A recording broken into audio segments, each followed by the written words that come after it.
then I am a relationship champion. I'm passionate about family, so I'm in that space. I support men, figuring out this love thing, this family thing. So that's what I do in a nutshell. Been doing it for quite some time now, a little bit over a decade, and I've been finding some good success in it. Yeah. So what is love? Wow, that's a hard one, huh? Let me let you think about that for a minute as we jump over to Pablo. Yeah. It's a hard one. I agree with you. That's why I asked you, so I don't answer it myself. Yeah. So Pablo, always a pleasure having you here. Yeah. So tell us, who is Pablo? I don't know. Pablo is just a guy who likes stories. If you meet me, you'll hear me. Yeah. If I'm in a room, you'll know I'm there. But I was not always like that. I was not always a guy of stories. I'm actually an introvert. I like my own space. I like to sit by myself. I like to read a good book. I like to paint. I like to listen to my music. I'm that guy who's comfortable I'm comfortable with myself. However, because I worked in an industry that required that I meet people, I worked in the communication advertising industry for many years, 20 years actually. Yeah, it's a long time. And I worked on the client-facing side. I was the guy who used to meet the clients, sell the work, pitch the business. So I had to teach myself a new skill set. Yeah.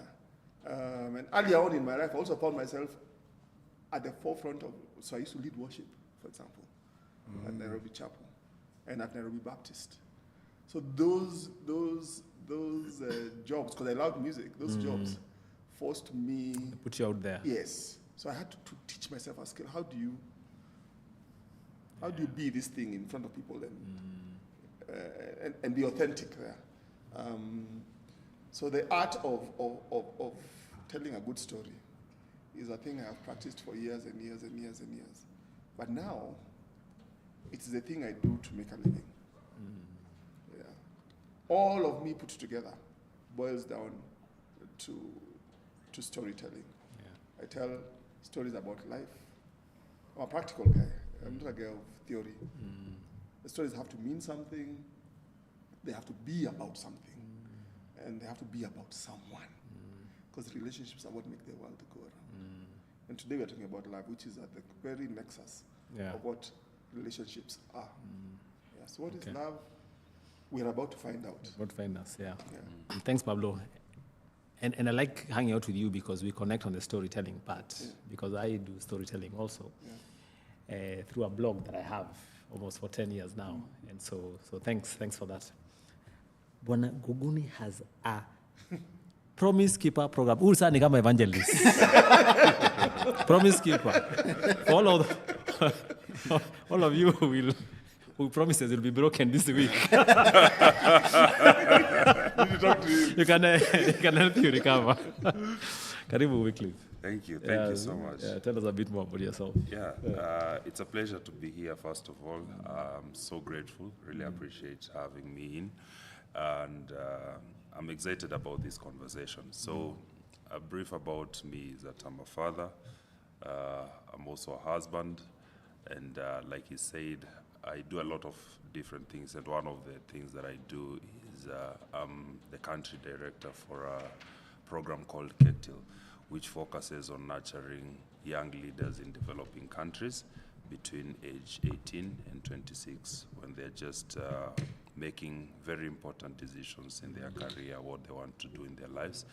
And within the program, one of the campaigns we run is called the Male Promise Keeper campaign. And this Male Promise Keeper campaign actually helps to reduce the number of broken promises that that people get out here. So what the campaign advocates for, it says it's focusing on the gentleman. Okay. So the campaign says that if you're a man and you see a very beautiful, pretty lady who you'd like to be involved with, you should ask yourself these questions. Number one, if this lady gets pregnant, are you willing to take responsibility? to take care of her and the baby? If the answer is yes, then do what is required for you to do that. If the answer is no, put your hands in the pocket and walk away. Then number two, you're going to commit to not raise your hand on any woman. So you're not going to beat a woman whatsoever. And number three, that you're going to protect the women around you, whether it's your mom, your sister, or any other woman, a stranger. You're going to protect them from physical harm that could result in the environment that they are in, maybe using the law, maybe you standing up as a man using your protective instinct, or whichever way. And then the next commitment is that you're going to teach this, like I'm doing right now. You're going to share this with other men and teach them that they should not beat women, they should protect women, and that they should act responsibly when they're dealing with women. That's the Male Promise Keeper campaign. Wow. Brilliant. Sijui tumalizie hapo.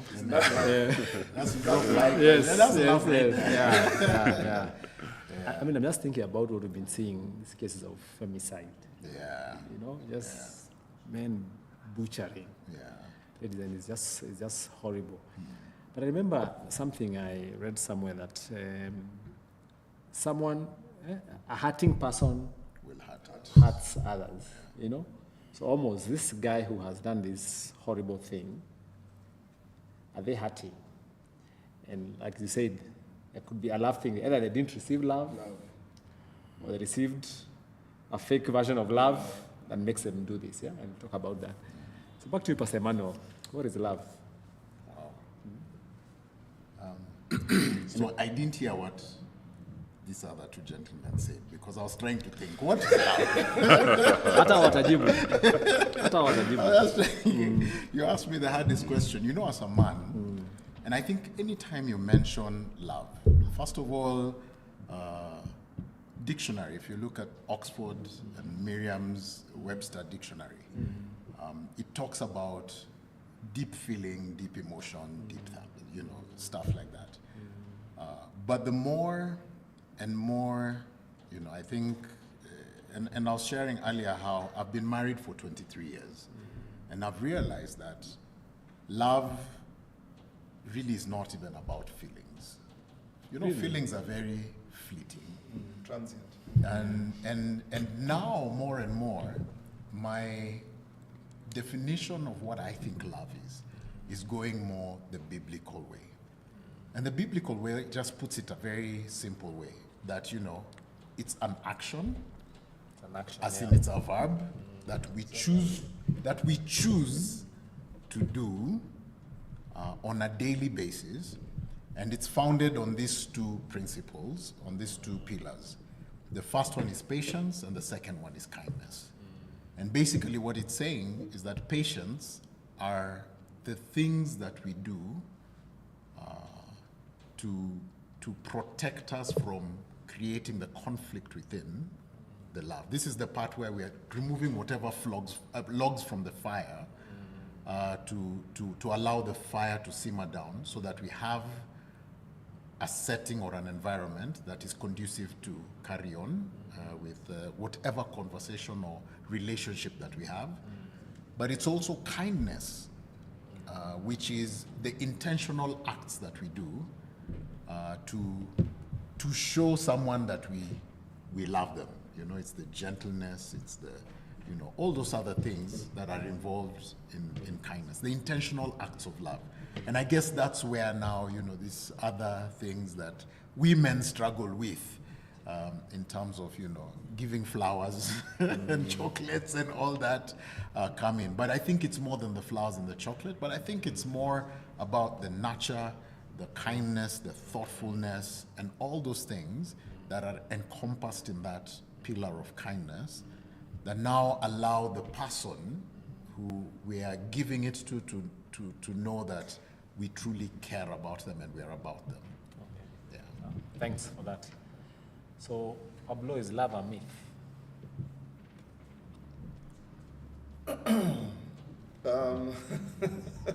No. I'm a proponent, I'm a firm believer that love is a gift. give and receive. Yeah. So it's a deliberate thing you do. Love is also care. So it's actions that are deliberate to and given to and received from people who you care for. And why do many men struggle with it? That's why I'm using the word myth. So here's the thing. We have equated love with romanticism. Romanticism is such a, let me call it the 10%. But that is where all the focus of love is. Yeah. But actions that show care, even discipline, is love. I will check you because I care about you and I want you to improve. When you check your son or when you discipline your son, isn't that an act of love? Yeah. So our focus has been, because it has more clickbait value. We give romanticism and all this buy the card, go on a date. Those are the things that we equate with a loving relationship. But isn't dependability a love trait?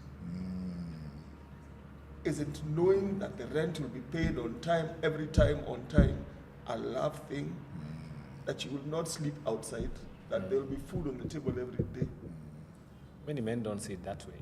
They just see it as something you're required to do, and there you fall short.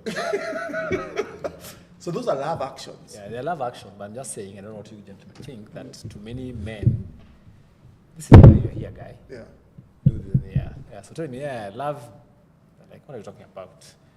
And maybe the times when he's not been able to meet one of those obligations, the flack you get. So love is the last thing he'll relate to what you're talking about. But I think he alluded to it, that the reason that is because of what we have made love. Love is the romantic, those acts of romance. When you think of love and how it's been painted, even in the media, socials, whatever, it's that we grew up in a generation where, in primary school we saw Mills and Boone being passed around, and the way those men handle the women, that was what is love. So again, the thing that he's talking about, the provision, the protection, the dependability, all those things, they are not equated to love. Because if I care about you, if you mean something to me, then these are the things that I am responsible for giving to you. If I have no care for you or compassion or anything, then I don't need to give this to you. So that means I have no love for this person. And I think it's a powerful thing that he has shared. Can I throw a spanner in the works and maybe ask some sort of philosophical question? Is it possible that someone can do all these things without love? The So court someone- Again, if love is a feeling, then yes. No, if it's a feeling, Emmanuel, then you will not do it. No, he said you can. Is it I possible to don't do have to them? have feelings for example, for Pablo, to know that, hey, the guy has walked here, sijui from where. Let me just give him these shoes because mzee anateseka, labda ako broke or something. I don't have to have feelings for that, and I can just do it just for the sake, because I had an extra pair of shoes. Will Yes. be coming from a point of kindness. That is, when you help someone who is in need from a point of kindness. Yes. Let's put this into the love of work, in a work environment. You could be performing your responsibilities at work because at the end of the day you need to get that paycheck. So you're going there to get the money, you do what you have to do, but you don't really enjoy or you don't really love what you do, but you're doing it for the money. So that could be another perspective of things where, like you've said, the coach could compel you to pay school fees. If you don't feel like. And it's something you just have to do. And you're like, I can't wait until these kids are 18 and I'm done with them, So I think there's something pastors talked about, kindness and patience. I think those two things zero down to the meaning of love in a way that I like, especially the patience part of it. Because, okay, you've seen relationships where people break up and in a very short period of time they get into another relationship to prove to the other person that I'm still hot in the market. And you ask yourself, was there really patience in this relationship? And someone told me that if you have conflict with your partner, take a minimum of 2 to 3 years as you try to resolve it and see what will be the possible outcome. So patience is very key in expression of love.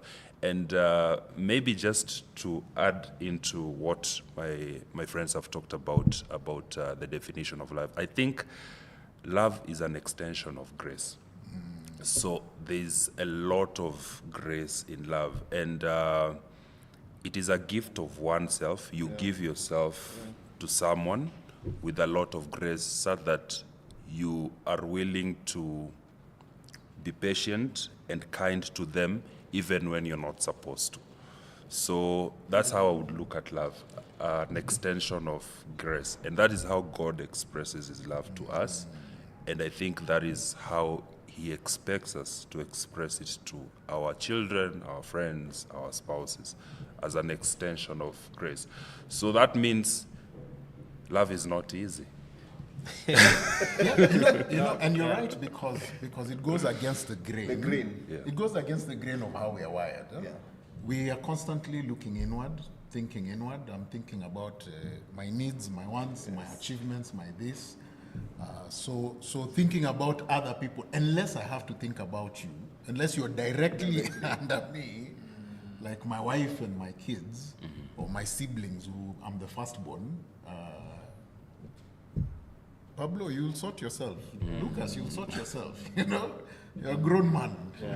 Yeah. Is there an expectation that love should be reciprocal? I was just going to actually add on to what Manuel said about giving it. Does it then come to full blossom when even the one receiving it is interpreting it as love? It does. See, Well- such that when I pay rent, for example, and that my family says, wow, look at this act of love. So does it now manifest? See love from the giver and the receiver.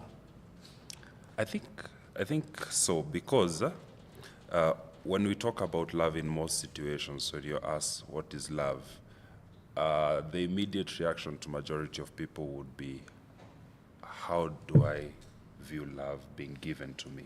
So how do I look at it as being the recipient of it? So someone will talk about maybe someone being kind to me, someone being patient with me, someone taking me on dates, someone calling me, someone checking and showing care to me. But then we don't spend enough time to ask ourselves, what does it mean to love? So, like you've mentioned, it comes to full blossom when you look at it from both the recipient and the giver's point of view. Yeah. I have a question. And this is, I guess, a thought process I've been processing lately about that whole love thing.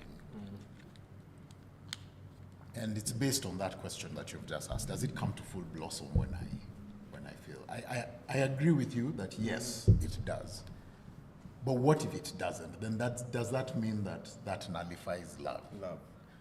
Because my policy now, what I'm learning now, is my responsibility is to give love to humanity, whether they deserve it or not. I mean, even if you think Whether they about return it it biblically, or not. whether they return it or not. I mean, I'm just thinking, the other day I was teaching about Philippians, where it talks about, something about, do not look to your own interests, but, look to the interests of others and stuff. And then he says, equates this to the love that Christ gives mankind, humanity. And he gives us that. One, we don't deserve it. Because at the core of who we are just so broken as human beings. And in our brokenness, we don't consider him. In fact, we just come back to him many times when we're in trouble. When there's an issue, that's when we remember him, unless you're intentional with your relationship. But humanity, that's how we are. But he gives love regardless. And he tells us, imitate this. You know, he even talks about love your enemies. You know, I'm just like, so then does it have to be given back for it to be full blossom? Or is it the fact that I, as a human being, is my responsibility to gain love and to pour it out to humanity? And again, this is not just the feelings part, it's that foundational thing that we're talking about. The patience to understand that we are all works in progress, that you'll make mistakes, you know, you'll blunder. My partner will make mistakes. In fact, I normally say that the husband, the wife that you're hoping for is a good 20 to 25 years away, because they have to grow into their role.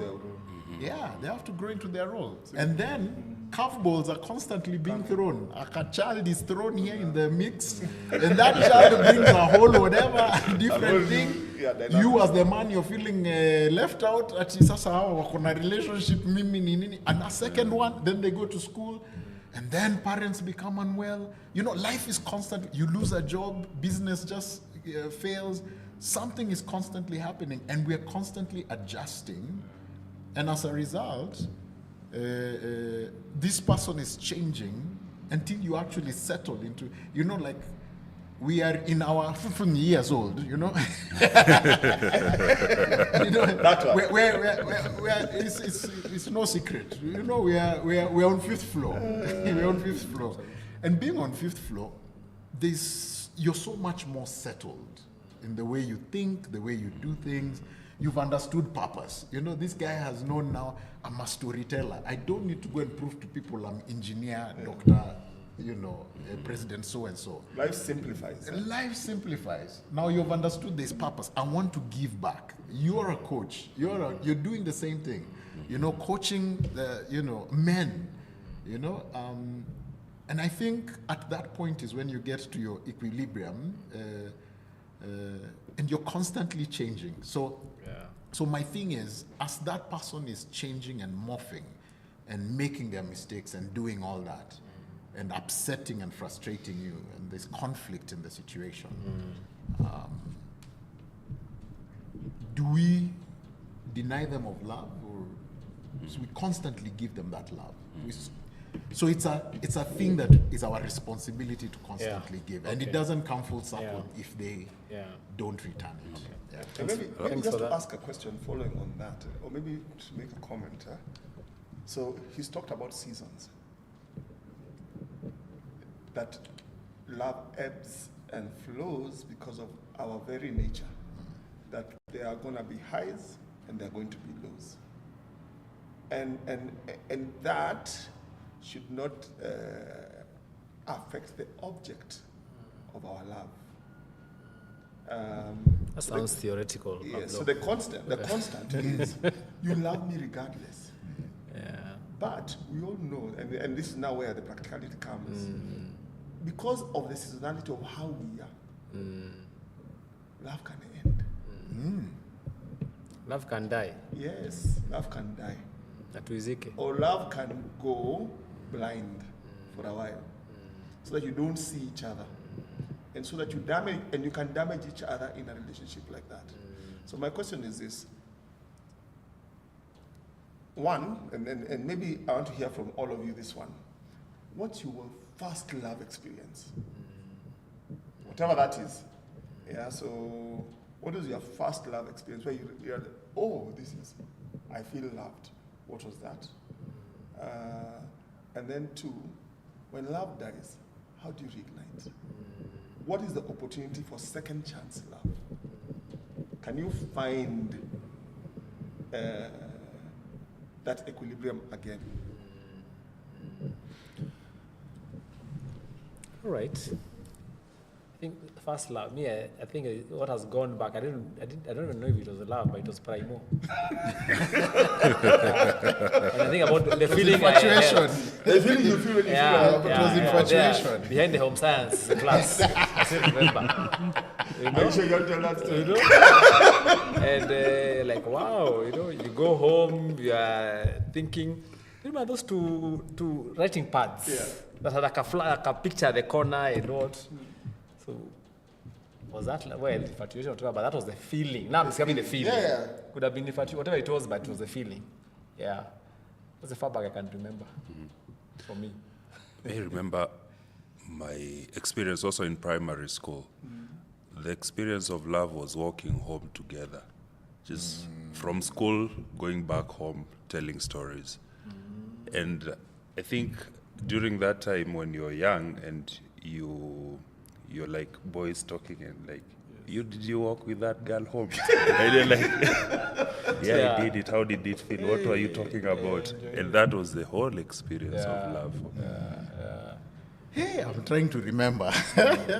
but I remember as a kid, there was a young girl. We're probably 4 or 5 years old, 6 years old. And where she was, I was. Where I was, she was. Like, our parents knew, if you want to find so-and-so, look for so-and-so. You know, if you want to find so-and-so, look for so-and-so. And I remember I was very enamored.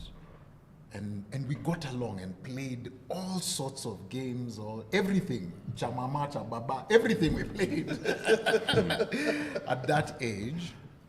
But I think what I remember is this person fully accepted me for who I was. I can actually remember that as a child. And I think I tried to replicate that almost in every relationship, and not just male-female relationship, but relationship period. Yeah. I think it was a need or a want inside, for whatever reason. But that acceptance. I think what happened is I was born outside of this country. When I came to Kenya, I felt very different. First of all, Swahili ilikuwa Swahili sanifu, you know? Tunasema naomba. When you meet older people, shikamo baba, shikamo mama, shikamo mjomba, you know? Here, hey, we are rough, bana. Nataka. Bari, sasa, fiti, mambo, you know? Nataka. So gaining that acceptance, this person gave me that acceptance. So I think that was my first experience. Okay. I'd like to make comments on what Pastor said earlier about connecting to reciprocation of love, and then Pablo talked about what you do when love dies. I kind of agree with the idea that love does not have to come back to you. And for it to blossom, I think it has to be interpreted from both sides, like I'd mentioned, by giving and receiving, but not coming back to you necessarily. So when God gives us love, he expects us not to stay with it, but to pass it on and give it to someone else.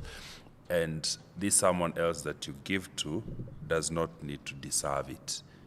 But you would expect that the expectation of you giving that love is that it will enlighten them to the point of them being able to share it, and it keeps growing. And I think that is how love is designed, so that it's not supposed to be harbored in one place as a recipient, but as you receive it, you're supposed to learn how do you give it for it to fully manifest in your life. So as you receive love, you need to think about, how do I also learn how to give it out. And like you said, love is hard. It's not easy. So as an extension of grace, there are a lot of things that you'll have to do to someone or people you love that they don't deserve, but you want to do it. And there's a gentleman who has written a book called The 12 Rules for Life, Jordan Peterson. And one of the rules, he says that don't let your kids do the things that makes you dislike them. So, and that means if you love someone, the kids are just an example. If you love someone, you will not be happy when they deviate from the very things that make you get attracted to them. It could be your friend, your wife, or your kids. If they do things that you do not like, I do not believe in the idea of love dies per se, but I believe in the idea that you lose attraction, but the love is there. but then you start to lose attraction when they do things that you don't like. Maybe they are not polite to you anymore. You don't like it, they're deviating from the things that get you attracted to them. You don't let them do that. Love does not let you do that. That means you will have to have difficult conversations in those moments where they deviate from the very things that make you get attracted to them. And someone recommends having 90 minutes every week to have difficult conversation where you sit down with the people you love. It could be your kids or your wife or your friend, and you start having conversation about the things about them that you do not like. And that is love. So it's about now what you're saying, making them the kind of person, the ideal person in your mind, because nobody is that perfect. So you have to shape each other, and shaping each other is the process of conversation where both of you are willing to change in that process of having these conversations, and you're willing to speak the truth. Because how love has been portrayed in society sometimes is that a white lie is better than the truth, you know? And even when people are courting, there are a lot of lies, like you're the what in my ocean, you're the what, you know, those things that you Only say. been in my gideri. Yeah, exactly. But then at some point it gets, you have to now start talking about things that are difficult to listen to. Yeah. I want to come back to something you do. About, you mentioned your mentorship program, Wycliffe. Mm-hmm. So from your experience with working with these young men, why are many men failing and not falling in love? Oh, that's a complex question, huh? Very complex, which I don't have a very straight and clear It's okay, answer that's to. your thoughts, and yeah. so these guys can changia. Yep. So I think there are a couple of things that could contribute to why men fail in love, yeah? Because one, it could be the kind of experiences that someone has had in their life, because we say we are a product of our environment and our experiences.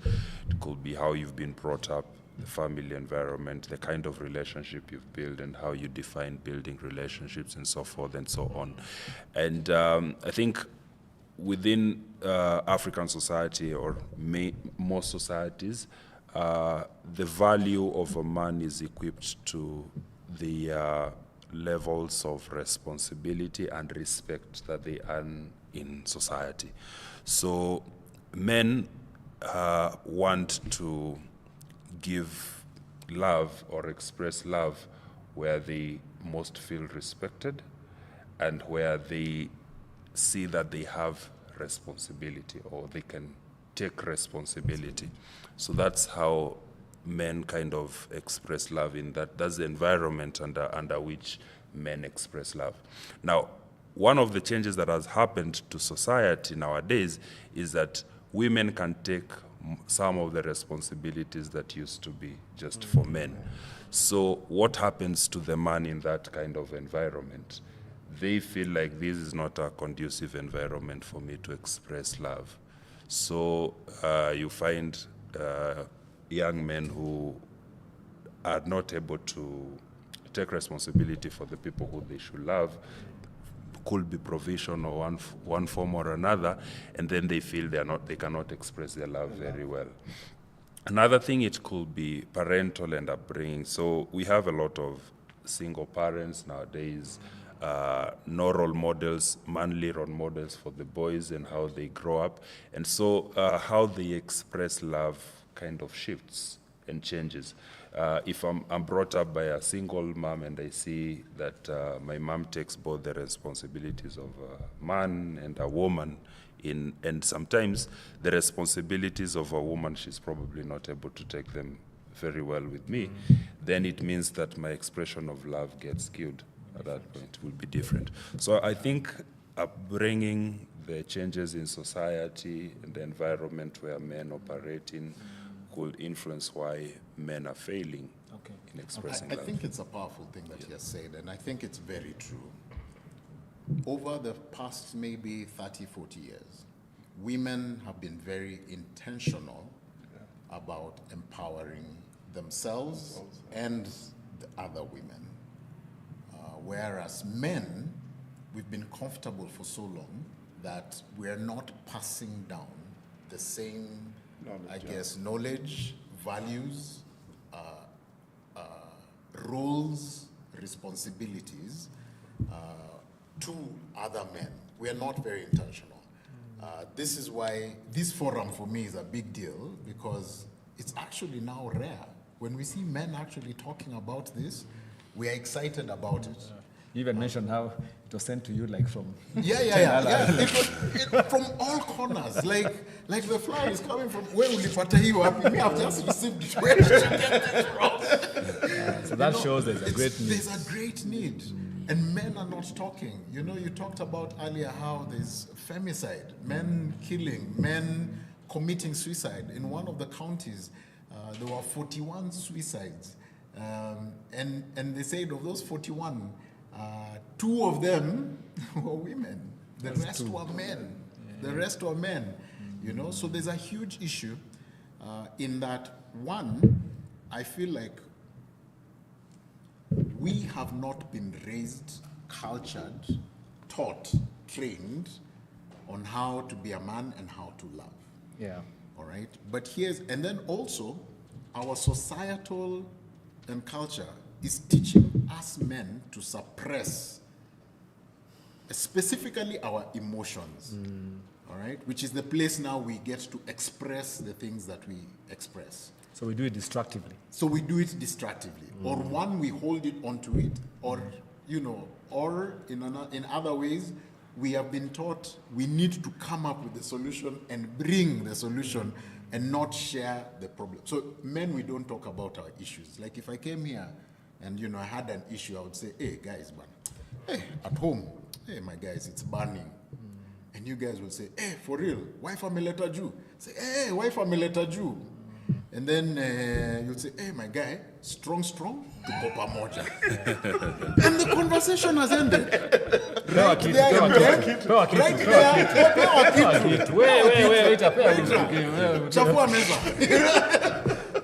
And right there, I've expressed everything, that it's burning at home, you know, you've understood, and your wife is causing for you, it's disrespect, blah, blah. You've understood all those things. And then you've encouraged me and told me, my guy, strong. And you've told me I'm not alone to Kopamoja. You get? But sorry to interrupt you, Emmanuel, but maybe I'm unable to go beyond car strong because I'm ill-equipped. So that's what I'm saying. To help you. That's it's like, give me a Formula 1 car, and I'm used to riding a bike, and I'm ill-equipped. I honestly don't think that's what it is. I think it's a little bit more than that. Again, the reason you're ill-equipped is because expression has been suppressed. All right? So from the time we're kids, if I cry, acha kulia kama msichana, you know? That's what I was told. And in fact, I started to repeat the same thing to my sons, and I had to stop myself. All right? I said, stop crying like a girl. You want me to give you a reason to cry? Why are you crying like this? Men don't cry. And I would do that. And I realized what I was doing is that in psychology, they'll teach us that a man has just as much emotions as a woman. We have just as much emotions. It's just the woman is allowed to express. So she has built that muscle, and that muscle, her emotional muscle, is equivalent in our days Schwarzenegger. You remember Schwarzenegger? Yeah? So her emotional muscle is equivalent to that, whereas your emotional muscle is equivalent to a child. A child's physical muscle. Because you're not working that muscle. Because you're not working that muscle. So when I come and I say it's burning, you guys have understood, you've taken what you needed to take, and you've told me strong. So you won't help me process, like, hey, homie, what's going on? And she did what? What? And then you feel me. Hey, how can she do that? You know, there's not that. And sometimes it's in that processing. If you listen to women talk, sometimes they don't have solutions for each other. But it's in that conversation of listening, that conversation of empathy, and then, you know, they're saying, maybe we should have done this. Maybe, do you think it's this? And they have a conversation, and the solution comes up within that. But even then, the most important is that you were able to unburden. So how do we get there now? So now we have to teach Because ourselves. the more of us walk around these streets wounded like that, you go, the body count you leave behind is atrocious. And you have to teach yourself as a man. You have to say, first of all, I have to teach myself to talk. Earlier on, I was saying. So before I even teach my kijana at home, I have to. You have to. It starts with you because you can't tell him ongea, and then we replicate what we saw growing up. My dad didn't talk much. I only saw him talking on important things. Politics, and things like that, and that's what I emulate. But feelings. So I'm having those conversations with my father now. Interestingly, I grew up with him. He provided everything. All those things were there, and it was a great thing. But we never had conversations about us. What is it like to date a girl? What is it like to? We never had deep conversations. Is it that there was no space for it? Is it that there was no time for it? I don't think so. I tend to agree with him that we are ill-equipped because we don't put in the work. And is that what is causing this generational cycles of So love is another thing. breakdown? Love is communication. So why does love die? Or why does love go silent? When you stop talking to each other. He said something about making time for difficult conversations. And it's the difficult conversations that are more important than the easy ones. But we need to learn. You cannot do something you have not learned. You learn it by doing it. So here's one of the things that I've done. Remember earlier on we were talking about walking, Nini. You were telling us you run, you were telling us you walk. So one of the things that we tried to institute in our home is my wife and I said, we're going to be walking 10,000 steps, in the evening. And this 10,000 steps is not for physical health. It's for emotional health. Hey, let me tell you, my guy, I have struggled. And she asked me, how was your day? It was good. What did you do? Same old, different day. And my stories are pushed there. But now I have to come up with stories of how the day went. So like today, if we're going to do the walk, I have to tell her, I met a guy called Pablo. This guy knows Pastor M. He knows Sinin. He knows everybody around. In fact, Hicks was there in Nani. He sent him a message. He's a cool guy. He's a cool guy. He went to school, patch, he played. He's a guy I can bond with. No, the patch part, leave it out. This patch has to come up in every podcast. This patch has to be removed. So now I'm teaching myself that I have to be able to allow her to get into my world. And for her to get into my world means I have to talk. It's hard. It's very difficult. That is the thing. He has hit the nail on the head. Yeah. So vulnerability, people use this word, but do they understand what vulnerability is? What does it mean to be vulnerable? Oh, you need to be vulnerable. You need to be vulnerable. What is that thing? Say it in a sentence. If I told you to act vulnerable, what would you do? Those are like Muzungu tabias now. I know. Now that you brought in Wazungu, let me interject. There's a guy I was listening to yesterday, and I was just trying to figure out what are people saying about this love thing out here. He's called Alain de Botton. He's a philosopher guy, and he says that love is a skill. Love is a skill. I found it very interesting, and I wanted to figure out what does he mean. You've mentioned communication. Yeah. You've mentioned vulnerability. Now, for him, he points it out this way, that if you do not know how to love, if you've not been taught and you've not experienced how to love by developing the skill, you'll not be able to do it. So he says that love is interpreting someone's not so good behavior in a deeper way beyond the surface to find out the reasons why they behave the way they do. So that means it's difficult for people to be vulnerable. So if I'm in love with someone, those are sticking points for them, and they're difficult about them already. Yes. So maybe it could be because of their childhood trauma or something. How they express is difficult. So if you have the skill to interpret something beyond the surface, you'll be able to know this is trauma reaction or response. This could be anxious attachment or anxious avoidance. That's the skill he's talking about. So he says that you could love someone and then perhaps you are late for a date, and then they lose it. They become angry, and then because you do not know how, you don't have the skill to love, you become angry as well, and that thing breaks down. Yeah. But if you have the skill, you'll interpret that behavior on the surface with something deeper inside, that perhaps the emotions have been hurt based on past experiences or something. Now, someone else in a similar situation could behave differently. You're late on a date and they avoid you. They don't get angry, they avoid you. Yeah, so they start acting differently. If you have that skill to love, you'll interpret that in a very different manner from just the surface reaction or the surface behavior. So this guy says that you have to develop the skill, and that means you have to learn, and you have to probably understand the human being as a whole for you to be able to love. I found that very interesting. That's cool. That got I was going to ask quickly. So,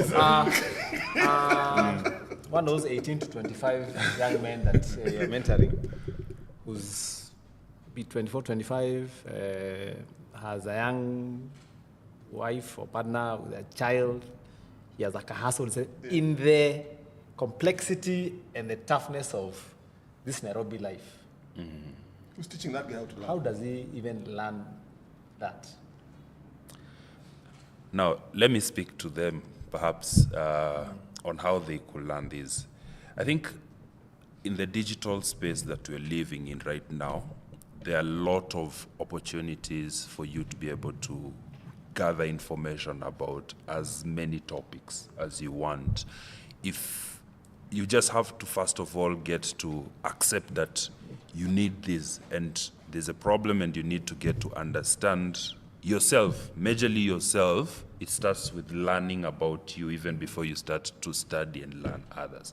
So you don't go there pointing out trauma on others, but you have not even dealt with yourself. Yeah. So it's an inward journey. Actually, the school of love is an inward journey rather than an outward. Are you need to- lovable Yes. enough? And are you comfortable with being yourself so that you do that not the self-love? distract Yes. yourself? Yeah, exactly. Self-love. And then once you have a very good understanding of yourself and loving yourself, a relationship with yourself, you're able now to share that out with others. And you're able to even use that skill to interpret people's behaviors based on how you've understood yourself. People sometimes don't even check and observe themselves from an outsider point of view and ask yourself, like, how am I behaving? blind spots. Yeah, you look at yourself and ask, like, why am I behaving like this? Why did I do that, surely? Is it something that is causing me to act like this? Why is it that when I'm in difficult conversation, I avoid, I don't confront? Why is it that I avoid conflict? Why is it that I isolate myself in such situations? Because I struggle with that even up to now. Yeah. Nothing of avoiding. Yeah, so Because Sana, I would rather, if I have to, I will, but I would rather, Yeah. so yeah, it's I don't like it, but I do it. It's an inward journey. And okay, when you go online, let's say you search on how to deal maybe with that, maybe to deal with anxiety and so forth and so on. There are a lot of communities, there are a lot of data outside here, there are a lot of therapies that could help on this information. So if someone is busy trying to make a living, take some moment, check online. There's a codependency group actually that has a lot of data on self-understanding and getting to understand love with yourself. So you're able to read and join communities online, not even physical ones, and then connect with people and get to understand yourself much better from your own behavior and also from the stories of others that you can relate to. I think more of us men also need to put out content that speaks to the same.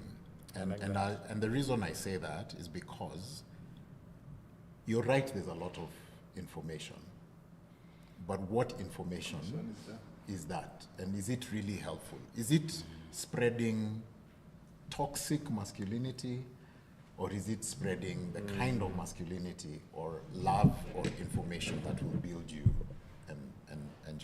get you to where you need to be. I think, yes, I agree with the digital. There's a lot of information out there. But how do people decipher? Because, like there's a movement that is going on right now as we speak, and I don't want to step on anybody's toes. But in this movement, there's a lot of truths that are spewed on that, on the platform. But because some of them come from a place of brokenness, everything that is shared after that is from a broken lens. And it's the kind of information that protects you from getting hurt rather than teaching you how to be everything that you've been called to be. And I think it's critical for people to just ask themselves, what are you? Because yes, there's a lot of information out there, but it's also critical that you find information that will truly, is helpful to you. And then also knowing that information is hard. Or even, So even before the information, being aware that I lack in this area. Yes. You know how I'm feeling hungry, so I need to go look for food. Yeah. Even getting that place mentally or even here. Yeah. Being aware that, okay, I have this And platforms shortcoming like this, that I need and platforms help. like this So now begin, create that awareness, if us as men can be really authentic to say, hey, in as much as we're not doing too badly for ourselves, there's a lot of flaws and a lot of things we need to consider. And in opening up, then people begin to gain awareness. Oh, okay, I connect with that guy. He said this and this. Maybe I need to rethink, and they can reach out, or even now go and begin to research about what it is that, maybe I need to think through this and process it on my own. Because so when you were talking, I remembered a story. A few years back, I went to do counseling psychology. And the reason I went to do counseling psychology was so that I could be a better coach, counselor, to help people get through this life, And I'll never forget telling the instructor that day that very thing. And the instructor said, my friend, if you are coming here, please come so that you can fix what's inside. Because that is when you can. I said, mimi pastor. I'm saved, sanctified, fire breathing, demon chasing, all those things. There is nothing you guys can do for me. And she looked at me and she smiled. That smile like, it was just one of those cynical smiles. And I was just like, I wonder what she meant. Anyway, 2 classes later, we are learning counseling skills. And what she used to do was she used to practice those skills as she's teaching. And she will ask a question and then say, I noticed you said this. Why, what was the feeling behind this? And then this person shares, then even you changia. Then the moment I changiaed, she said, finally, I've got him. And she asked me a question, asked me a follow-up question. By the 3rd question, there was a deep cry from down here. Not not tears for rolling here. And then, counseling, mostly it's the women who go for counseling. So all the counselors, all the other students are like, oh, pastor, don't cry. It's making it even worse. But at that point, what I thought I was okay, I realized, you're right. There's trauma, there's things inside that have affected me that I probably need to start by looking inside. And in looking inside, then I see the brokenness and I'm able to work on it.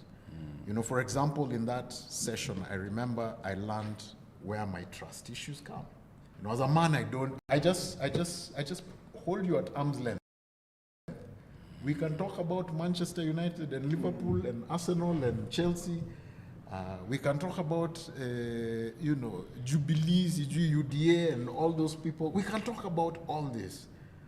But man, we talk about come close like this is a problem. And in that class, in front of all these people, my issue and the origin of that issue was revealed. And now because of that, I can help others. Wow. Because of that, I can help others. Because now it's it was a shame in my life, but now it's no longer a shame. So I can talk to other gentlemen and tell them, hey, my guy, these things happen. But how do you overcome it? Yeah. So this is the journey that I went through. And I think we all have to get to that part where we look back inside and ask ourselves, what are the things that are affecting us? You know, for example, I desire affirmation, but that's because in the home I grew in, perfection was demanded. There was so much perfection that was demanded, and you were never good enough. You know, so you can do something, but Lucas was number one in that area. Hey, why you can't be number two? Always stick. There's always a stick. Yeah. There's something that you've said that gets me to start reflecting. That inward journey. It started after you went to see this teacher, the counseling psychologist, and she's the one who helped you be able to see inside yourself. And that means sometimes it's very difficult for us to see our own flaws. So we have a tendency to believe that we are good and we are okay, and we have blind spots for seeing the things that are wrong with us and the traumatic experiences that we have. And it takes another person to do that. Yeah. And this same guy, Alain de Botton, says that there are some specific vital source of information for you that you should consider. One is your ex-girlfriend. A vital source of information. Because Six drink. they'll tell you as it is. Because during those heated arguments that you've had, or even your wife, during those heated arguments that you've had, they tell you things that, you're like, these are very painful truths. They tell you how you are avoidant. Yeah. They probably tell you how you are addicted to things. Yeah. They probably tell you how you behave in conflict, and they'll point these. And during that moment of conflict, you might not accept it. But when you sit down with yourself and reflect, you're like, these are specific truths I need to deal with. Yeah. And I think because human beings, we have that tendency not to have blind spots of ourselves, we need to consider taking these sources of information. Our parents sometimes could not tell us these things because they cover them in a way because they don't want to hurt you. Sometimes you learn about things in the most unexpected circumstances or environments where you're not able to. And that is why, going back to how we began, that 90-minute difficult conversation with someone you love is very important, and where you speak the truth, because you're trying to sharpen and help each other be better. The truth in love. Yes. So it's with interesting, love. Yeah. We walk around, everybody, guys, girls, walk around with a love deficit.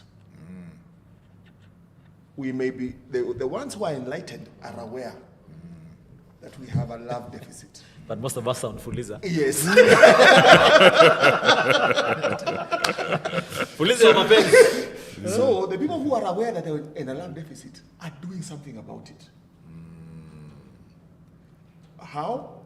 They are taking time, one, to build a network of love providers. You need to fill the deficit so that you can give. Cannot pour out of nothing. How does that look like for a man? So love providers. Yeah. So for me, a love provider is like, let me tell you something. You are a love provider for me. And I look for men who have got character, who got wisdom, who are astute, who are responsible, who. So you see the things that you aspire to be, that you see, and that are true of a man who is sound and who is the guy you would like to be like. Surround yourself with those people. Yeah. I call it having a personal board of directors. Yes. Yeah. And those guys should not be more than 5 guys. Yeah. Those guys, you can take and then you have to go deliberately. This is not a thing that you are doing and they don't know. You must go to them and say, Percy, you're that guy for me. And then he must accept that he's that guy. And then he must know that I can call him at 3 and tell him, Percy. It's Kubaya. It's Kubaya. It's cohort, and then you tell me it's strong. You ask me, Tuongea asubuhi. Na asubuhi might not be there. I should be able to say, Uko wapi? Tuma pi. do I need to come now? Yeah, you can ask me the hard question. Let me just interrupt you, Pablo. I was watching a podcast like this, and I was shared by one of my boys who's on that personal board of directors. In fact, beginning of this year, we had like a strategy session for a full day. Everyone says the Mpango, and then we all poke holes in it, because also you give each other meddling rights. Yes. Whereby we I can ask you anything. I can ask you anything. And then, unaniuliza kama nani? That doesn't matter. So, this is a podcast. So, these two guys, they're like, okay, it's like how we're here. So, you have one person you can call, and you tell them, hi, we are going to do something very, very bad. Many people will get hurt. And you can never tell anybody about it, and you can never ask me about it. But I need you to do this thing. So this podcast, guys, just like this. And then, of course, you're allowed to call one person. So to see, nani yako na ule beste. Yeah. So this guy calls, and then he's told, so the person on their end, he's woken up. We need to do this. So they're like, okay, let me call you back. Like, okay. Wycliffe calls this guy. I've now forgotten the second guy. He called his pal again, woke him up because it was an early morning podcast. So the guy paused, so the whole podcast room is quiet. No, the response, we're going to do something very bad. Many people will get hurt. You can never ask me about it. Do you know there against it after a heavy sigh? Whose car are we using? So those guys say, you, your friend, even me, I want. Did you want a guy like that? Yeah. He's understood. Yeah.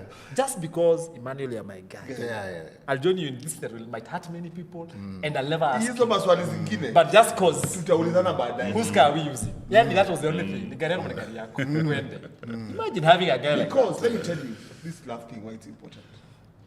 There are sometimes you can't explain the place that you're in. By the way, can't put it in the I words. can't say that this is a whole Amin. You can't. I'm I struggling. need you To see the whole. me. To see the whole. That's why I'm coming to Because you you. can't see it. Yes. Yes, absolutely. Yeah. So if I can't come to you, guess what? That's it. Spiral. Yeah. Yeah. So femicide, alcoholism. Suicide, whatever, Suicide. all those things. Substance abuse and all those things. So because we have not built our love providers, we're here floundering in the darkness, going to look for valid information from invalid sources. And then, this is now the thing, now compounding. Now we are going to invalid sources. And then considering intimacy as a balm. Kaluma. Yes. So if I put intimacy, if I get intimacy, it has solved that problem. So if she kissed me or we made love or we had sex, then that problem has gone. It hasn't. It hasn't. It's still there. It has not. Hey, gents, we need to learn this conversation. Let me make a comment, please, before you land it, about the example you've given of the guy who asked whose car we're using. I think we have guys like that. Let me tell you. Because it's important, even when you know your friend is on the wrong side, you tell them that I'm on your side. Yes. First of all, before even you correct them, before you correct them, they need to know that you're on their side. Yeah. Sometimes they have difficulty in their relationship, and you know that they're the wrong guy. But you need to assure them that you are on their side, and then now you can start dealing with the correction. But sometimes when you start saying, hapa hata wewe umefanya mbaya, sometimes you might get him into the deeper hole. I have a friend like that who, okay, when I do something stupid, there's this time I told him I did this and that, and then he's like, okay, that's fine. And then after some time of talking about it, that's when he asks, by then, now why did you do that? You know. So first of all, it starts by that validation and having the confidence and you know they'll be with you Yeah. irrespective of the circumstance, and then now you can deal with the issue. And that your friendship is not at risk. Yes, Yeah. yes. You know, this thing about conflict is that it brings very many things to the core. Even that relationship even that guy asking for that thing, if there's even that relationship is vulnerable in that moment, And it's being yes, tested. it could end because of the thing you're asking. But I need to know that the love transcends. It's a hard thing. It's a deep thing. It's a deep thing. Yeah. To have friendships like those. And maybe the question is, are we building friendships that are deep enough? Yeah. Or are we just superficial in our interactions so that when the storms come, we are swept away with the tide? Yeah. And do you have roots? Wow. Gentlemen, it's like an hour and a half since, and it feels like it was 20 minutes. So this is the week for Valentine. Yeah. We after discussing all these deep things, bado tuko mahali ya mapenzi. So, and we can start with you, Wycliffe. What is your message to a man who's listening to this podcast, who will listen because it's going to be on our YouTube Chill and Connect page? And we'll respond. There's some questions here. I'll just look at them and then we can respond. But yeah, this is the week of Valentine's. What did you tell a man this week about love? Well, maybe just to emphasize what we've been talking about here, I'll tell them, and that's the camera. Yes. I'll tell the men listening here that love is an extension of grace, like we talked about, and it starts with you. You need to learn how to extend that grace to yourself, and also learn to have a relationship with yourself, a good relationship with yourself. Improve yourself, work on becoming a better human being, and when you do work on yourself, improving yourself, becoming a better human being, things around you start to improve. That's when you're able now to extend that love and that grace to others. There are men movements here, men go their own way, and such stuff where they focus on men going to the gym, increasing your income and all that stuff. Okay, that is important. But beyond that, you need to work on your emotions. You need to deal with your childhood traumas. You need to be honest with yourself on your ability to share love and work on those things as well, so that you don't just work on the physical and the material aspects, but you're empty emotionally. Yeah. Thanks. Wow. Thanks. Two messages here from Winfred. So you let us respond to that one first. Sorry, Bas. Basi yako na burning. I am learning to receive feedback. You're like, I'm applying the lesson already. Before even we maliza. Okay, no, just go ahead. Yeah. I think one of the things that I am learning, and a mentor of mine taught me this in 2010, he told me that we men,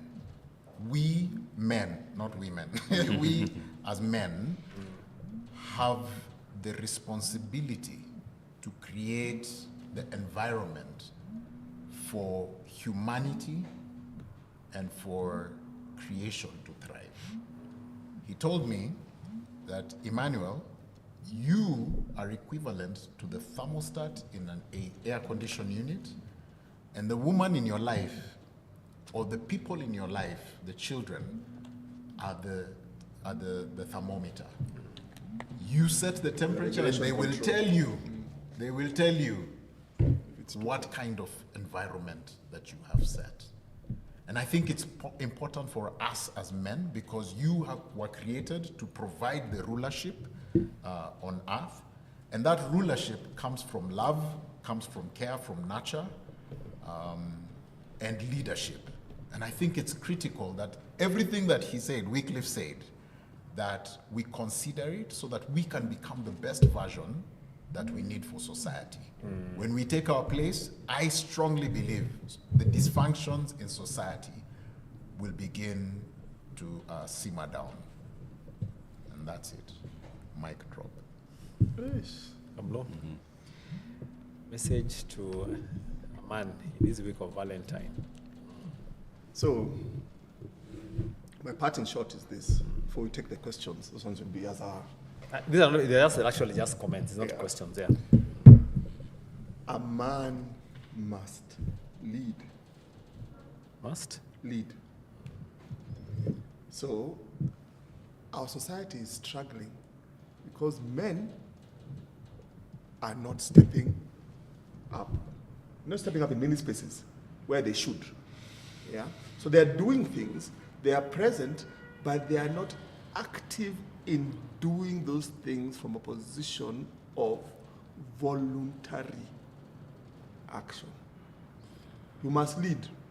Leading means you are purpose, vision, action. So women follow men who lead.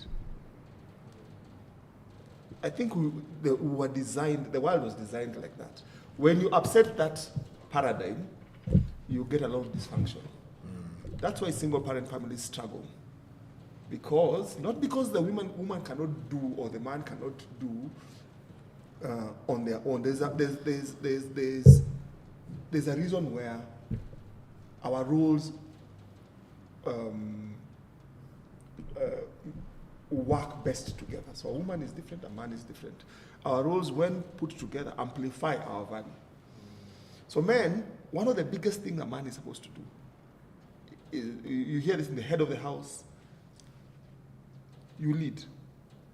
You show the way, you offer instruction, and then you act with responsibility.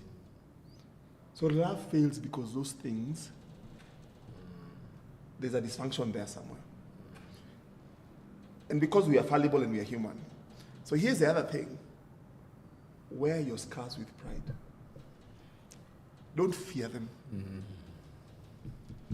Those broken places are where the best lessons are. That pain is where the purpose is derived. A diamond is wrought in the fire, in the hard places. So we don't go to those hard places because we think, your place ni kauchungu kale, then you don't want to deal with that thing. But by not dealing with that thing, you don't refine yourself into that better person you should be. So how do you get better? Wear your pain. And you turn your scars into stars. Turn your scars into, that one. Don't be afraid of the pain. So, me, I'm a believer, there's no love without pain. Painful love. Yes. You will find... You make it sound like love is just this big labor. No. The pain is not constant. But remember the seasons, the ebbs and the flows. Yeah, I get you. There's no love without the pain. Yeah. No, you must sacrifice. You must sacrifice something. Yeah. You must go through some drama. That shaking of the bones. You know, a good description. Love is a scratch card. Remember scratch cards? Used to buy. You buy the scratch cards. You want to get money. Then you scratch. Then you load those. Were they 14 digits or 12 digits? Then you enjoy the airtime. So love is a scratch card. Yeah. So you have to scratch again. Keep scratching. Because it issues. Buy a new scratch card. Don't buy a new scratch card. And reload. Yeah. And then finally. Yeah, sure. Yeah. So, uwe na mpangilio, uwe na mwelekeo. Lakini pia, you should act out your things with responsibility. Your pain will ring out your purpose. But finally, it's okay. The third one, this is now me, you ask, how do I live this life? Is don't let your past gag your future. If there's one thing that kills love faster than a speeding bullet, it's letting history determine what your future looks like. So you might have had as much drama as possible in your past. You could have had 20 wives where things did not work. It doesn't matter, you're not there now. Remember the guy at Capital? There's a guy at Capital Club. The guy who sings. Okay, five star general. He was in marriage number 5. Yeah. Yeah. No, 6. 6. Yeah, and I've just begun. We not just stopped. And he's saying, "Kulenda hivi, kukaenda hivi, kukaenda," Yes. and I'm here and I'm like, so anyway. Because this is your life. And moja tu. Ni moja tu, you can't change it. So the truth is in accepting. Remember that thing I was saying, dealing with you? Yeah, no, huyo ni mimi. Wow. Thank you. 2 comments here. One from Winfred Buya. The conversations you are having are inspiring, encouraging men to grow, reflect, and be better versions of themselves. We are delivering some great laughs. Thank you. Thank you, Winfred. You know who that is. I don't know whether it's the same person, but maybe it is. Johnny from Kampala. Empower Her Initiative. I think that maybe that's the name of the organization she represents. I'm enjoying this. Men can and must do better. So umesikia. Oh, I know the people from Empower Her. Oh, okay. I've spoken at that. Maybe. By the way, I'm supposed to start empower him. Yeah. I'm coming. Yes. So We have thanks for that. a huge following from women. By the way, But Kwani kuna kitu ya maybe machali? because they feel the one who wears the shoe feels where it pinches. Yeah, I guess so. So they know. So for them, they want to understand also. So how do they Yeah. unlock our potential? How can they be better for us? So maybe some of these conversations are not just about men. Yeah. They're also about Yeah. how our women see us better. Yes. And maybe yes. this conversation that you might not be able to have at home directly sometimes. You can have it here. Okay. So Children Connect is for that, by the way. It is. Yeah, whether it's on the podcast, whether it's on our Yeah. live meeting sessions, that's what it is. It's a men-only conversation, but it's open in terms of access. Women can listen to our conversation. Absolutely. And maybe understand us better. Yeah. Yep. And that's them. Thank you, guys. I think for me, my parting shot would just be 2 things. Number 1, you can't give what you don't have. So you just have to, I like what you said about working on self. Because if I improve self, get help, whether it's through that personal board of directors or therapy or reflection, prayer, whatever, they become a better version of Lucas, then those around me just benefit automatically without even talking about it. You know, this person is better. And secondly, which is a desire and picture of success for me even in this kind of initiative, is that other men out there, both younger men, even just other men, can get a lifeline. Like that, how you're thrown for in the sea. You know, that one of you guys has said something that will help a man make the right turn or turn around. Because that is why we are here on this earth, really. Nothing else. Yeah? So, guys, thank you, Wycliffe. Asante. Asante sana. You're buying lunch because you are late. I'm saying that in public. Accountability, I wanted to say something about Pablo. Pablo is an interesting guy. Actually, I was just thinking, as we are recording this, I'm asking myself, 2 weeks ago, I didn't know I would be here. You know, I met Pablo last week. Last week. Yeah. Allah? Yeah, I met him last week. He's a very interesting guy. He's a connector. He has the ability to create new relationships very fast, not just for himself, but between other people that he can connect. So I'm so grateful for that, Pablo. Really appreciate it. And I mean, he's one unique person that I've met who has the ability to connect with people in a very special way. Imagine how much more you'd connect if you hadn't gone to Patch. But anyway, he knows why I keep on saying that. You know this guy, he went to that school called Lenana. Lenana Boys and Girls, the recruiters. Boys and Girls, Duke of York. Duke of York. Yeah. This fight will never end. Anyway, Pastor Emmanuel, thank you. We wouldn't thank you enough for making the time. And all the best in what you're doing to leave your dent on the universe. Amen. And I hope we can engage more in future, in whatever platform. Now that we've connected, you never know where this thing will end. Yeah.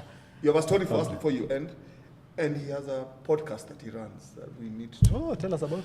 Oh yeah, we haven't launched it yet, but this is a good platform to market it before it's out. We've recorded a couple of episodes. It's called the Think Pill podcast. I think Think pill. Oh, think pill. P-I-L-L. You know how is Pill kama dawa. pill, yeah. You know how they talk about the red pill and the blue pill? Now these are think pill. Yeah. There's no color. Okay. So the Think Pill podcast has got a lot of similarities with what we're doing here. So the focus is on deep thinking and deep conversations about normal topics that people just scratch on the surface. So we talk about friendship. Like, for example, what does friendship mean to you now and how different is it from your childhood and such kind of conversations. We talk about love, of course. We talk about family. We talk about careers. We talk about politics. But then we try to dig deeper beyond the surface of things. Yeah, so it's a conversation between me and my friend. We started it from just getting to share what we used to talk about on Sundays. We used to hang out a lot and talk about stuff. So we decided, why don't we record what we talk about? Add some mics there. Add some mic and put a camera. Yeah. So we've recorded a Brilliant. couple of episodes. We are planning to launch in this first quarter. Yeah, so we'll be happy to start inviting guests in. Wonderful. Yeah. Wonderful. Yep. Wonderful. All right, gents. Masaa imeenda sana. So let's end it there. Thank you once again, and we keep the conversation going. Yeah. Asanteni sana. Great. Thank you so much.